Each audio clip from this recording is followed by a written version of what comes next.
इन एवक के बारे में क्या सही है? ऑप्शन दिए हुए, पहला ऑप्शन दे रखा यह मोहम्मद गौरी का गुलाम था। दूसरा है एवक ने लाहौर को अपनी राजधानी बनाया। तीसरा है उसकी मृत्यु 1210 ईस्वी में चौगान खेलते समय घोड़े से गिरकर हो गई थी। चौथा ऑप्शन दे रखा है सभी। इसका जो सही आंसर है वो है ऑप्शन नंबर 4 यानी कि सभी। यह मोहम्मद गौरी का गुलाम था और इसने अपनी जो राजधानी बनाई थी वो लाहौर को बनाया था। लाहौर इसकी राजधानी थी।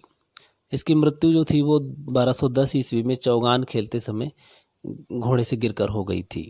ये तीनों बातें सही हैं, इसलिए इसका ऑप्शन हो जाएगा 4।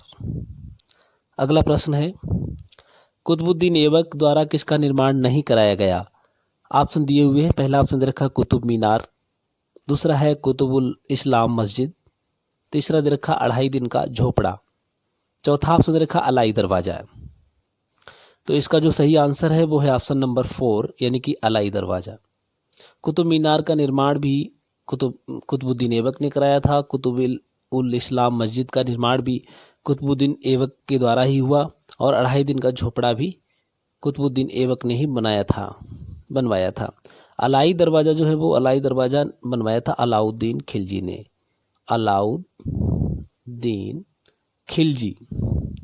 अलाउद्दीन खिलजी के द्वारा बनवाया गया था अलाई दरवाज़ा। तो ये चौथा इनका निर्माण नहीं है। अगला प्रश्न है, कुतुब मीनार कितने मंजिल की बनी है? ऑप्शन दिए हुए, पहला ऑप्शन रखा 3, दूसरा है 4, तीसरा ऑप्शन है 5 और चौथा ऑप्शन रखा है 6। इसका जो सही आंसर है वो है ऑप्शन नंबर 3 यानी कि 5 मंजिल बनी हुई है। कुतुब मीनार जो है वो 5 मंजिल की है। अगला प्रश्न है, कुतुब मीनार के निर्माण से संबंधित सत्य है। ऑप्शन दिए हुए, पहला ऑप्शन रखा कुतुबुद्दीन ऐबक ने मीनार का भूतल ही बनवाया था। दूसरा ऑप्शन दे रखा अगली 3 मंजिल इल्तुतमिश ने बनवाई थी। तीसरा ऑप्शन दे रखा 5वीं मंजिल का निर्माण फिरोज तुगलक ने कराया था। चौथा ऑप्शन दे रखा है कुतुब मीनार एवं अलाई दरवाजा एक साथ दिल्ली में स्थित हैं। 5वां ऑप्शन इसमें है सभी। तो इसका जो सही आंसर है वो है ऑप्शन नंबर 5 यानी कि सभी। ये सभी सत्य है। कुतुबुद्दीन ऐबक ने इस मीनार का केवल भूतल ही बनवाया था। अगली 3 मंजिलें उनके गुलाम जो या दामाद थे इल्तुतमिश उन्होंने बनवाई थी। उसके बाद में 5वीं मंजिल जो थी वो फिरोज शाह तुगलक ने बनवाई थी। और कुतुब मीनार एवं अलाई दरवाज़ा जो हैं वो एक ही प्रांगण में स्थित हैं दिल्ली में। अगला प्रश्न है, इल्तुतमिश के बारे में सही कथन छांटिए। पहला ऑप्शन दे रखा, या 1210 ईस्वी में अमीरों की सहायता से दिल्ली की गद्दी पर बैठा। दूसरा है इसने तुर्काने चहलगानी का निर्माण किया था। तीसरा ऑप्शन दे रखा, इसने दिल्ली को अपनी राजधानी बनाया। चौथा ऑप्शन दे रखा, एकता प्रथा और टका एवं जीतल के 2 सिक्के चलाए थे। 5वां ऑप्शन है सभी। इसका जो सही आंसर है वो है ऑप्शन नंबर 5 यानी कि सभी सही हैं। देखिए, यह 1210 ईस्वी में जब कुतुबुद्दीन ऐबक की मृत्यु हो गई थी चौगान खेलते समय, उसके बाद ये अमीरों की सहायता से दिल्ली की गद्दी पर बैठा था। इसने ही तुर्काने चहलगानी का निर्माण कराया था। तुर्काने चहलगानी ये 40 तुर्क सरदारों का एक दल था, इसी ने निर्माण कराया था इल्तुतमिश ने। तीसरा दे रखा है, इसने दिल्ली को लाहौर से, कुतुबुद्दीन ऐबक के समय में लाहौर उसकी राजधानी हुआ करती थी, लेकिन इल्तुतमिश के समय से ही दिल्ली राजधानी बनाई गई। इल्तुतमिश ने ही दिल्ली को अपनी राजधानी बनाया था। एकता प्रथा और टका एवं जीतल 2 सिक्के चलाए थे। देखिए, एकता की प्रथा भी इल्तुतमिश ने ही शुरू की थी और टका एवं जीतल, टका क्या होता है? टका होता है चांदी का सिक्का और ये जीतल जो होता है वो तांबे का। ये तांबे का होता है जीतल, तांबे का, टका होता है चांदी का। ये 2 सिक्के इल्तुतमिश ने चलाए थे। अगला प्रश्न है, इल्तुतमिश को खलीफा द्वारा मान्यता किसने प्रदान की? पहला ऑप्शन देखा बगदाद के अल मुंतशिर। दूसरा है तुर्की। तीसरा ऑप्शन रखा अमीरों ने। चौथा ऑप्शन रखा अरब से। तो इसका जो सही आंसर है वो है ऑप्शन नंबर 1 यानी बगदाद के अल मुंतसिर ने इनको खलीफा की मान्यता प्रदान की थी। अगला प्रश्न है, रजिया सुल्तान के बारे में क्या सही है? पहला ऑप्शन दे रखा है रजिया इल्तुतमिश की पुत्री थी। दूसरा है रजिया का विरोध सरदारों तथा उलेमाओं ने किया था। तीसरा ऑप्शन दे रखा है रजिया का शासन 1236 ईस्वी से 1240 ईस्वी तक रहा। चौथा ऑप्शन दे रखा है रजिया पहली मुस्लिम शासिका थी। पांचवा ऑप्शन है सभी। इसका जो सही आंसर है वो है ऑप्शन नंबर 5 यानी कि सभी। रजिया जो थी इल्तुतमिश की पुत्री थी। रजिया का विरोध सरदारों तथा उलेमाओं ने किया था, ये बात भी सत्य है। रजिया का शासन 1236 ईस्वी से 1240 ईस्वी तक रहा। रजिया पहली मुस्लिम शासिका थी, ये बात भी सही है। अगला प्रश्न है, इल्तुतमिश ने अपना उत्तराधिकारी किसे नियुक्त किया था? ऑप्शन दिए हुए हैं। पहला ऑप्शन रखा है रुकनुद्दीन फिरोज। दूसरा है नासिरुद्दीन। तीसरा ऑप्शन रखा है रजिया। चौथा ऑप्शन रखा है बलवन। तो इसका जो सही आंसर है वो है ऑप्शन नंबर 3 यानी रजिया को अपना उत्तराधिकारी इल्तुतमिश ने नियुक्त किया था। ये उसके भाई हैं रुकनुद्दीन नासिरुद्दीन। अगला प्रश्न है, सुल्तानों का सही क्रम है। ऑप्शन दिए हुए, पहला ऑप्शन रखा है इल्तुतमिश, उसके बाद रुकनुद्दीन फिरोज, फिर रजिया, फिर नासिरुद्दीन। दूसरा दे रखा है इल्तुतमिश, रजिया, रुकनुद्दीन फिरोज, नासिरुद्दीन। तीसरा ऑप्शन रखा है इल्तुतमिश, रुकनुद्दीन फिरोज, रजिया, नासिरुद्दीन। चौथा ऑप्शन रखा है इल्तुतमिश, रजिया, नासिरुद्दीन, फिर रुकनुद्दीन फिरोज।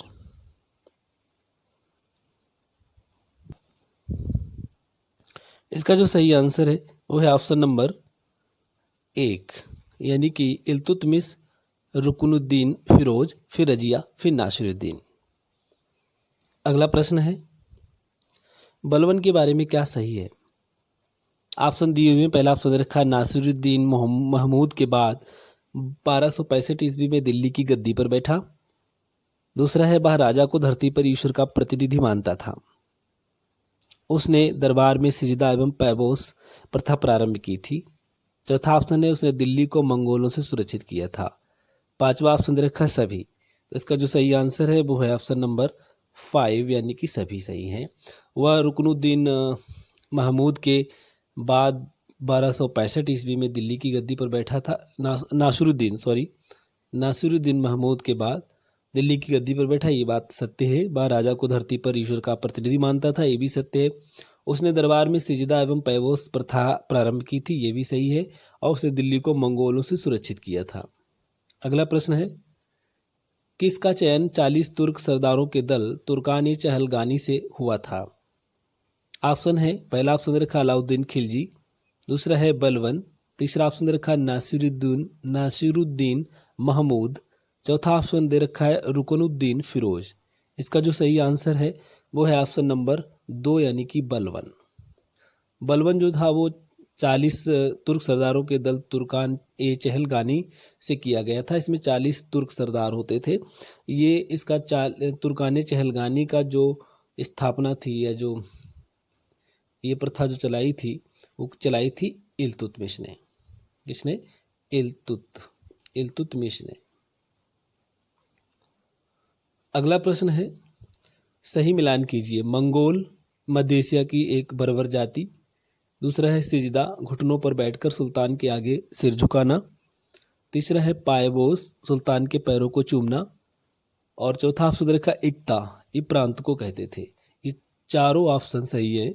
ये मंगोल जो थे वो मध्य एशिया की एक बर्बर जाति थी जो तिब्बत और चीन के क्षेत्र में थी। सिजदा जो था वो घुटनों पर बैठकर सुल्तान के आगे सिर झुकाने को कहते हैं। पैबोस जो है वो सुल्तान के पैरों को चूमना, और इक्ता जो है वो प्रांत को कहते हैं। अगला प्रश्न है, दिल्ली के किस सुल्तान ने लौह एवं रक्त की नीति अपनाई थी? पहला ऑप्शन रखा है इल्तुतमिश। दूसरा है बलवन। तीसरा ऑप्शन रखा अलाउद्दीन खिलजी। चौथा ऑप्शन है रजिया। इसका जो सही आंसर है वो है ऑप्शन नंबर 2 यानी कि बलबन ने लौह एवं रक्त की नीति अपनाई थी? अगला प्रश्न है, ईरानी त्योहार नवरोज का प्रचलन किसने प्रारंभ किया था? ऑप्शन दिए हुए हैं। पहला ऑप्शन रखा है इल्तुतमिश, दूसरा है अलाउद्दीन खिलजी, तीसरा ऑप्शन रखा बलबन और चौथा ऑप्शन है अकबर। तो इसका जो सही आंसर है वो है ऑप्शन नंबर 3 यानी कि बलबन ने शुरू किया था नवरोज। अगला प्रश्न है, दिल्ली की कुव्वत उल इस्लाम मस्जिद के प्रांगण में प्रसिद्ध लौह स्तंभ किसकी स्मृति में है? पहला ऑप्शन दे रखा अशोक, दूसरा है चंद्र, तीसरा हर्ष, चौथा है अनंगपाल। तो इसका जो सही आंसर है वो है ऑप्शन नंबर 2 यानी कि चंद्र। जो लौह स्तंभ है महरौली का, उसमें चंद्र नाम अंकित है। वंश 1290 ईस्वी का वास्तविक संस्थापक कौन था? ऑप्शन दिए हुए हैं। पहला ऑप्शन दे रखा जलालुद्दीन फिरोज खिलजी, दूसरा है अलाउद्दीन खिलजी, तीसरा ऑप्शन है फिरोज शाह, चौथा ऑप्शन दे रखा बख्तियार खिलजी। इसका जो सही आंसर है वो है ऑप्शन नंबर 1 यानी कि जलालुद्दीन फिरोज खिलजी। अगला प्रश्न है, सन 1296 ईस्वी में जलालुद्दीन की हत्या कड़ा इलाहाबाद में किसके द्वारा कर दी गई थी?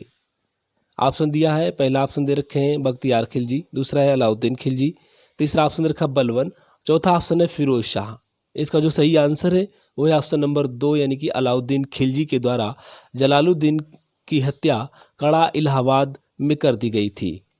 जलालुद्दीन खिलजी का भतीजा था यह अलाउद्दीन खिलजी। अलाउद्दीन खिलजी जो था इसका ये भतीजा था और इसने इलाहाबाद में एक लकड़ी का महल बनवाया था जिसमें जलालुद्दीन को बुलाया और वो महल जलालुद्दीन के ऊपर गिर गया था। तो उस महल के गिरने से उसकी मृत्यु हो गई थी। अगला प्रश्न है, अलाउद्दीन खिलजी के बारे में क्या सही है? ऑप्शन दिए हैं। पहला ऑप्शन दे रखा, वह अपने सैनिकों को नगद वेतन देता था, दूसरा है घोड़े दागने की प्रथा प्रारंभ की, तीसरा ऑप्शन दे रखा सैनिकों का हुलिया लिखने की व्यवस्था की, चौथा ऑप्शन दे रखा बाजार नियंत्रण एवं सार्वजनिक वितरण प्रणाली प्रारंभ की थी, पांचवा है सभी।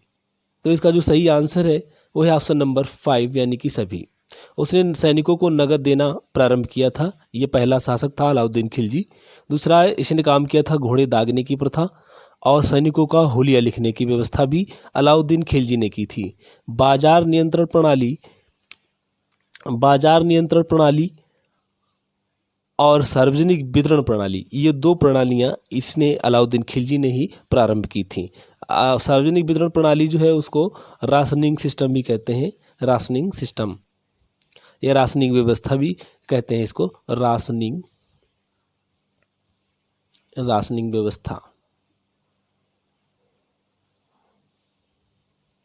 अगला प्रश्न है, किस मुस्लिम शासक ने राज्य के प्रशासन में उलेमाओं के दखल को पसंद नहीं किया तथा सैनिक सुधार का कार्य किया?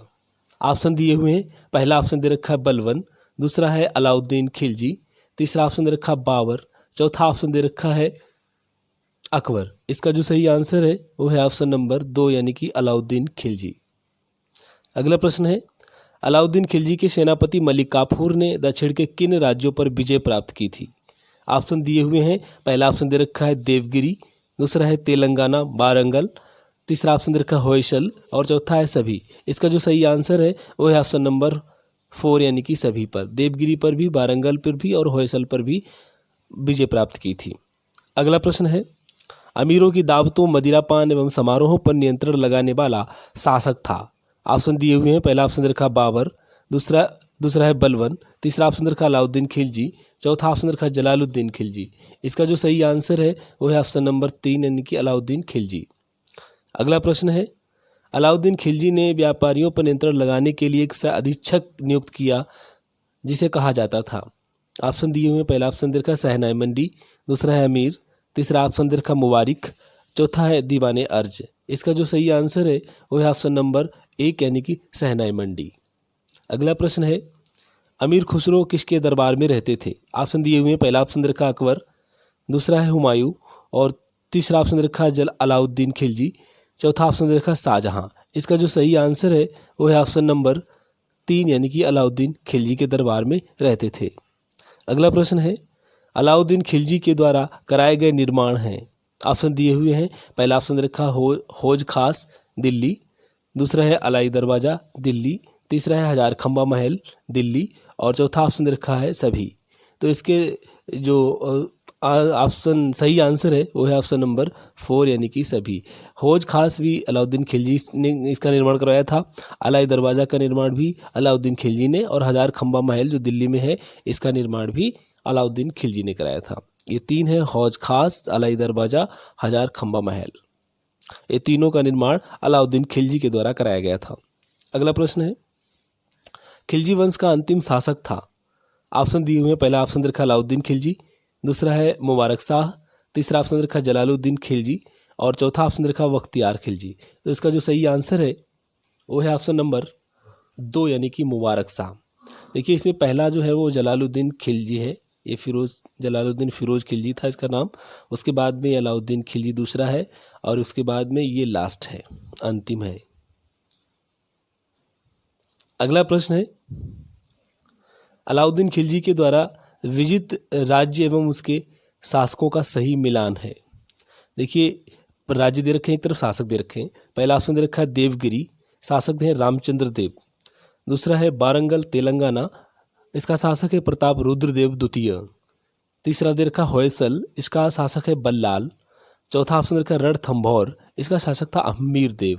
तो इसका जो सही आंसर है यानी कि ये सभी सही है, ये रामचंद्र देव भी था, और ये प्रताप वारंगल का जो शासक था वो प्रताप रुद्रदेव था, और होयसल का बल्लाल था, रणथंभौर का हम्मीर देव था।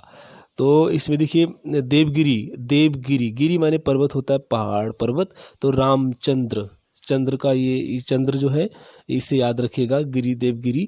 और शंकर का नाम आता है अगर शंकर देव, तो ये शंकर देव रामचंद्र देव का बेटा था, पुत्र था।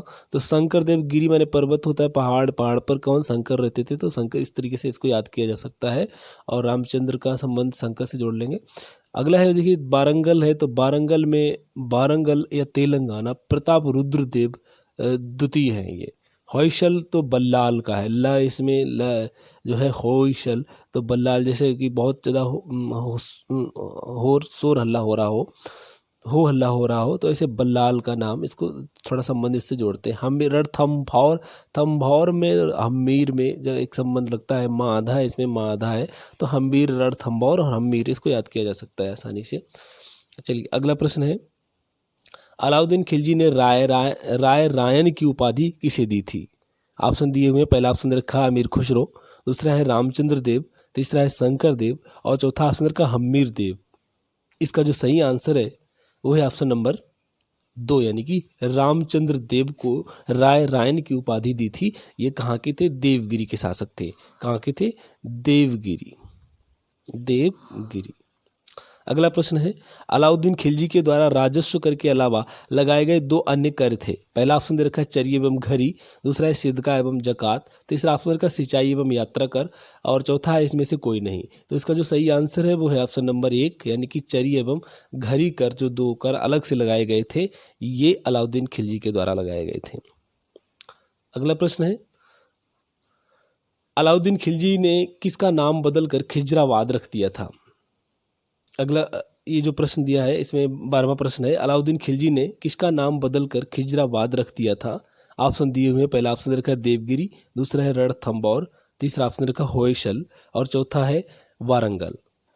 तो इसका जो सही आंसर है वो है ऑप्शन नंबर 2 यानी कि रणथंभौर का नाम बदलकर खिजराबाद रख दिया गया था। इसने अपने पुत्र खिज्र खां, इसका पुत्र था खिज्र खां, तो खिज्र खां के नाम से इसका रणथंभौर का नाम जो है विजित करने के बाद इसका नाम बदलकर जीतने के बाद खिजराबाद रख दिया था। अगला प्रश्न है, किसे सिकंदर शानी कहा जाता है। ऑप्शन दिए हुए, पहला ऑप्शन दे रखा अलाउद्दीन खिलजी, और दूसरा है बलवन, तीसरा ऑप्शन रखा बाबर, चौथा ऑप्शन रखा अकबर। इसका जो सही आंसर है वो है ऑप्शन नंबर 1 यानी कि अलाउद्दीन खिलजी को सिकंदर शानी कहा जाता है। इसने सिकंदर शानी की उपाधि धारण की थी, और इसका नाम जो था अली गुसास्प था। इसका नाम अली गुसास्प था। इसका नाम जो था अली गुसास्प था। ये पूछा जाता है, नेट की परीक्षा में पूछा जा चुका है इसका बचपन का नाम। तो इसका जो सिकंदर सानी है इसकी उपाधि थी। अगला प्रश्न है, पद्मावत के रचनाकार हैं। ऑप्शन दिए हुए, पहला ऑप्शन रखा अमीर खुसरो, दूसरा है मलिक मोहम्मद जायसी, तीसरा है चंद्रवरदाई और चौथा ऑप्शन रखा हमीर देव। इसका जो सही आंसर है वो है ऑप्शन नंबर 2 यानी कि मलिक मोहम्मद जायसी। पद्मावत की रचना इन्होंने की थी। अगला प्रश्न है, पद्मावत जिसमें चित्तौड़ के राजा रतन सिंह की सुंदर पत्नी रानी पद्मिनी की कहानी है की रचना हुई थी। ऑप्शन दिए हुए, पहला ऑप्शन रखा 1540 ईस्वी में, दूसरा ऑप्शन रखा 1303 ईस्वी में और तीसरा ऑप्शन है 1296 ईस्वी में, चौथा ऑप्शन रखा 1582 ईस्वी में। इसका जो सही आंसर है वो है ऑप्शन नंबर 1 यानी कि 1540 ईस्वी में। ये मुगल काल में इसकी रचना हुई थी, मुगल काल। अगला प्रश्न है, निम्न में से कौन सी रचना अमीर खुसरो की नहीं है। ऑप्शन दिए हुए, पहला ऑप्शन रखा खजाइनुल फुतूहात, खजाइनुल फुतूहात, दूसरा है तुगलकनामा, तीसरा रखा आशिका एवं नूह सिपहर और चौथा ऑप्शन रखा तारीख फिरोज शाही। तो इसका जो सही आंसर है वो है ऑप्शन नंबर 4 यानी कि तारीख फिरोज शाही जो है वो इनकी रचना नहीं है। बाकी खजाइनुल फुतूह अमीर खुसरो की रचना है, तुगलकनामा भी इनकी रचना है, आशिका एवं नूह सिपहर भी इनकी रचना है। ये जो तारीख फिरोज शाही है ये इनकी रचना नहीं है, ये रचना है जियाउद्दीन बरनी की, जियाउद्दीन बरनी। अगला प्रश्न है, अमीर खुसरो का जन्म कब और कहाँ हुआ था। ऑप्शन दिए हुए, पहला ऑप्शन रखा 1296 ईस्वी पंजाब, दूसरा है 1290 ईस्वी में बिहार, तीसरा ऑप्शन रखा है 1253 ईस्वी में कासगंज, चौथा ऑप्शन रखा है 1303 ईस्वी में मेवाड़। इसका जो सही आंसर है वो है ऑप्शन नंबर 3 यानी कि 1253 ईस्वी में कासगंज में हुआ था, उत्तर प्रदेश, उत्तर प्रदेश। अगला प्रश्न है, अमीर खुसरो किसके शिष्य थे। ऑप्शन दिए हुए हैं, पहला ऑप्शन रखा बाबा फरीद, दूसरा है शेख सलीम चिश्ती, तीसरा ऑप्शन रखा है मोइनुद्दीन चिश्ती और चौथा ऑप्शन रखा शेख निजामुद्दीन औलिया।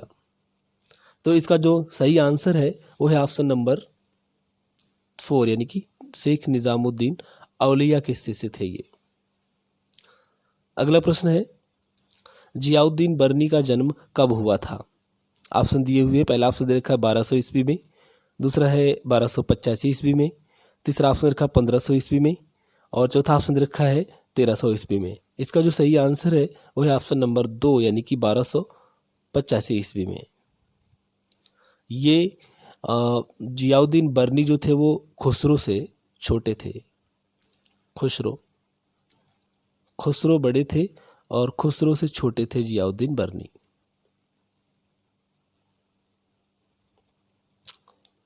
इनका जन्म, खुसरो का जन्म जो था 1253 ईस्वी में हुआ था और इनका जन्म जो था 1285 ईस्वी में हुआ। अगला प्रश्न है, अमीर खुसरो एवं जियाउद्दीन बरनी किस शासक के दरबार में थे। आप पहला ऑप्शन रखा है अलाउद्दीन खिलजी, दूसरा है अकबर, तीसरा ऑप्शन रखा हुमायूं और चौथा ऑप्शन रखा शाहजहां। इसका जो सही आंसर है वो है ऑप्शन नंबर 1 यानी कि अलाउद्दीन खिलजी। अमीर खुसरो एवं जियाउद्दीन बरनी दोनों ही अलाउद्दीन खिलजी के दरबार में रहते थे। आज की इस वीडियो में इतना ही। अगला जो इसका जो शेष भाग है वो अगली वीडियो में आपको देंगे।